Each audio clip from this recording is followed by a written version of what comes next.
So I'm just about to get ready for a train trip for work, but what things do I need to keep handy and what things can I put in the bottom of my bag?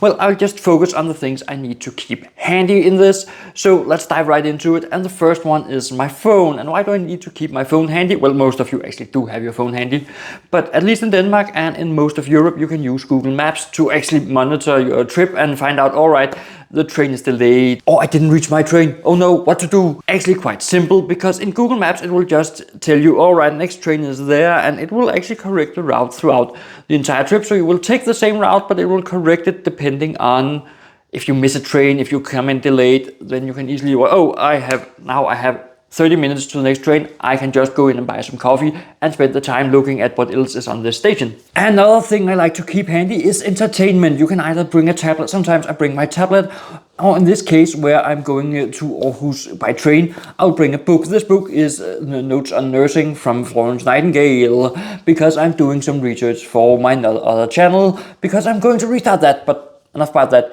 But entertainment.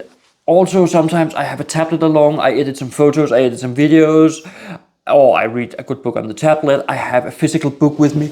There's something about the physical book that really makes me enjoy it so much more, because I don't run out of power on it. I can read it in the train in a silent way. I can sit in the silent area and just read my book silently, because when I'm on my phone or on my tablet, I tend to have some sound on because, well, it distracts me. And that is why I also want to keep some earphones handy, because I do want to hear some music or something like that. And that's why I also pack that at the top of my bag. And remember to bring something to drink, because not every train, at least in Denmark, has catering. And when I have been traveling around in Europe, well, not every train has catering. So have something to drink, have some snacks with you, because you tend to get thirsty and hungry. When I was on my trip to Brno, it is linked down below, the problem was that there were no catering car. There was a catering car on the train from Hamburg to Prague.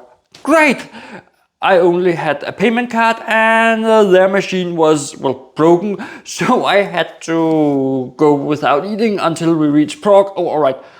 No problem, we will just buy food in Prague. No, because the train from Prague to Brno, it is running, well, 10 minutes after. Oh, we have to hurry over there, and we still haven't gotten anything to eat.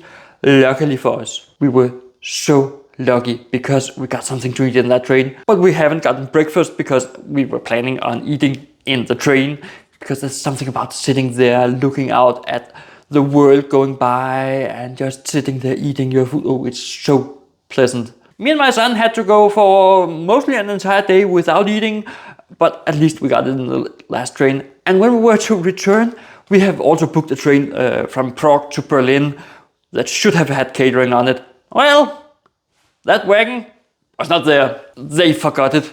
How do you forget catering on a 8-hour train trip? I don't know. And even worse, from Berlin to Hamburg, we were with the ICE, and on my ordering on the ticket, it stood on there. There were catering in that train also, but it was closed due to short staffing. So, well, we haven't gotten anything to eat from Prague to Hamburg or from Hamburg to Prague. So always have something with you, because otherwise it's going to be a long trip. And a quick tip, and even though most trains have power and you have the ability to plug in your charger, always have a power bank with you. Because sometimes the outlet is broken, sometimes they forgot to turn on the power, sometimes you are driving in an older train that doesn't have any power, so make sure you at least have a power bank to charge up your phone so you can keep in contact with the surrounding world, and always have a charger and two with you so you can plug them in. And if you're looking for a place to go on your next train trip, then check out right here, 24 walkable places in Copenhagen that is free of charge.